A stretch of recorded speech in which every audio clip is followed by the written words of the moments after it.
Upang ipadama ang malasakit ng kapulisan sa kabataan at mamamayan, isinagawa ng mga tauhan ng Police Regional Office BAR ang isang outreach program at school visitation sa isang paaralan sa Maguindanao del Norte.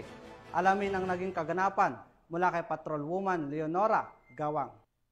Tagumpay ng outreach program at school visitation ang isinagawa ng mga personahe ng Police Regional Office BAR sa mga mag-aaral ng Puntor Primary School bilang pagdiriwang sa buwan ng Police Community Relations sa barangay na Balawag, Barira, Maguindanao del Norte nito lamang ika-17 ng Hulyo taong kasalukuyan.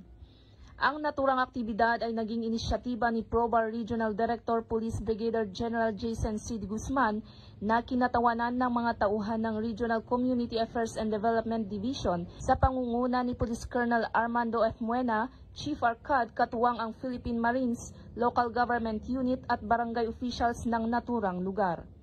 Naghatid ng saya at suporta sa mga batang mag-aaral ang aktibidad sa pamamagitan ng pamamahagi ng mga school supplies, tsinelas, libreng pagkain at iba pa.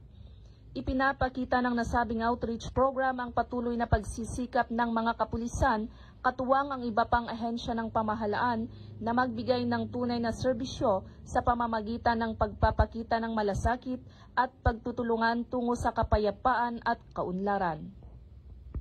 Mula rito sa barangay na Balawag, Barira, Maguindanao del Norte, ako ang inyong PNN Correspondent, Patrolwoman Leonora Gawang, alagad ng batas, tagataguyod ng Balitang Pulis.